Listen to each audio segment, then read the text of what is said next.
If you or someone you know has been diagnosed with an autism spectrum disorder and you're trying to figure out if ABA therapy is for you, watch this video. Hello everyone, and welcome to the channel where we endeavor to educate, equip, and encourage anyone raising a child with a developmental disability or behavioral concern.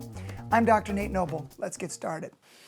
Getting a diagnosis of autism can be overwhelming, and so many times people come to my clinic and they don't know what to do after the diagnosis has been made. If you haven't seen the other videos in this series, go watch them. I'll link them above, where we talk about other therapies and services that are also necessary.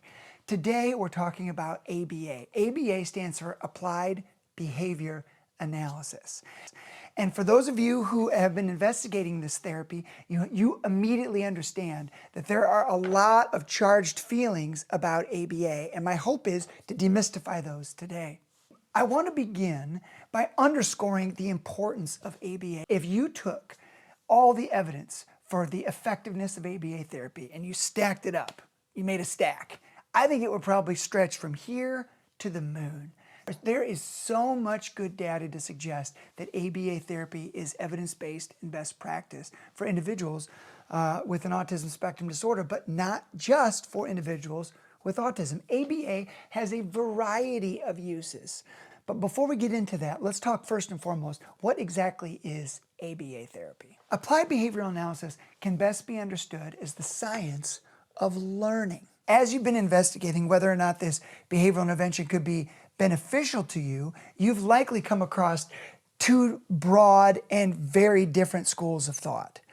There are people out there who believe that the primary goal of ABA is to change the personality or the persona of your child, to morph them, in a sense, into something else. And what I want you to understand as we begin our time today, that is not true. If you believe that, or if you believe something that someone has written about that, please know that it would serve you very well to spend the extra time and go meet with a board-certified behavior analyst, observe the work they do, and allow them to answer your question. These people did not go through college and master's degree training and sometimes into the PhD realm just so that they could make a practice out of changing who your child is or the essence of your child. That is not the goal of ABA therapy. Now imagine if you were partnering with a group of people who had three primary goals. One, to increase skills in your child, so whether that's functional communication, ease of transition, some adaptive skills like getting myself dressed or moving throughout the day.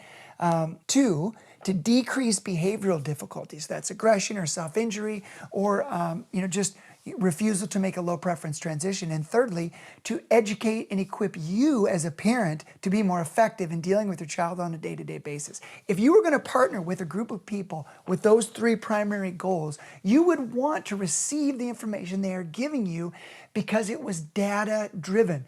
So imagine a situation where these individuals who are highly trained are monitoring your child in increments of time and carefully observing behavioral strengths and weaknesses, and then putting in place different strategies to determine how best to address those behaviors in real time. Taking that data then and aggregating it in a way that they can use it to make meaningful recommendations so that your child's skills can be increased, the behaviors can be decreased, and you as parents can be equipped to navigate behaviors on a daily basis. ABA is the science of learning by partnering with really smart people with those three goals in mind to make sure that the time you and your child spend in those services is valuable. Now, ABA therapy can happen in multiple environments. There's benefits to seeing it happen in the home environment. Imagine a situation where a highly trained BCBA would come into your home or partner with you in the community to observe your child in real time in a natural environment and begin the process of gathering the necessary data to put interventions in place to benefit you in the real world. But there's also ABA that occurs in a center-based model, and this also is a very prevalent view, particularly in the state of Iowa, where I am. Both of these models have strengths. Both of them have weaknesses in areas where they could grow, but they're both very beneficial and effective.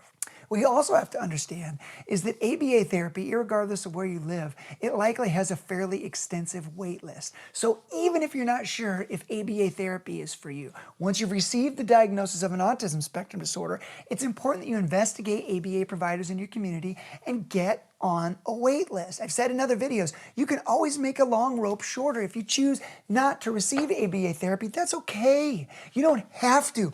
But the last thing you want to do is decide at the last minute that ABA therapy would have been beneficial, and you've already missed out on several months of sitting on a wait list where you could have been moving through the line. So even if you're not sure, even if I've not convinced you in this video, please consider putting your child's name on a wait list so that at least you have the opportunity to make a decision when the time comes. Not only is it an extensive wait list for ABA therapy, but it's also important that you understand that ABA therapy, for it to be truly effective, is often fairly time intensive. Here's what I mean.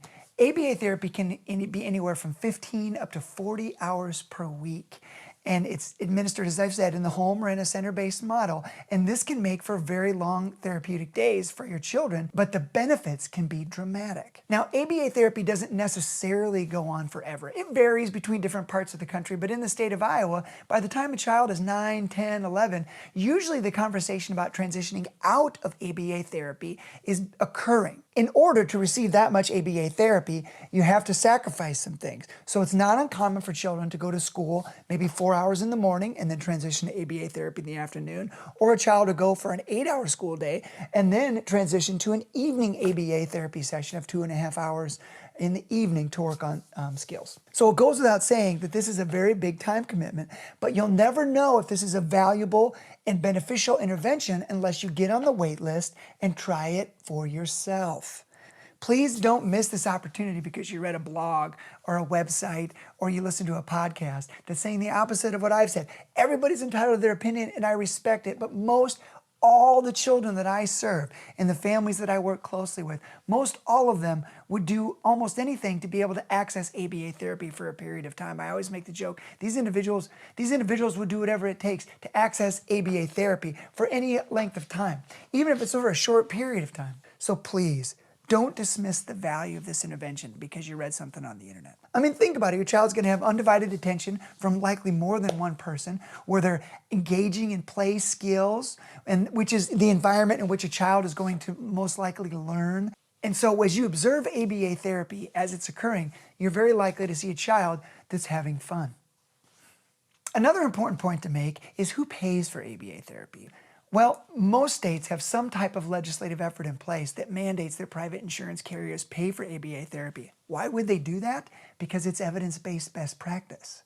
So understand that there's still nuances to who pays for what. Your private insurance carrier may have exceptions to policy where they do not pay for ABA, but that would, in my experience, be in the minority. The majority of payers acknowledge the evidence-based best practice nature of ABA and pay for it. If your child is able to access Medicaid insurance, it's important to know that Medicaid typically will pay for these services. As I said earlier, ABA therapy is meant to go on forever, right? These individuals gather information on how to best help your child build skills, decrease behaviors, and educate you as a parent on how to respond to certain behavioral situations. It's important as you proceed and step into ABA that you use that as the opportunity to tell these people what it is that you most want to work on. If teeth brushing is a big problem, if seatbelts are a big problem, if headbanging is a big problem, you've got to make sure that you set that as a goal to focus on. ABA therapy begins to fade away. As I've said, it can be anywhere between 9 and 11 years of age. Some states where there's more ABA providers, potentially it goes on for longer periods of time at an increasing intensity. But certainly in the state of Iowa, we're thinking about transitioning away from ABA therapy by those ages.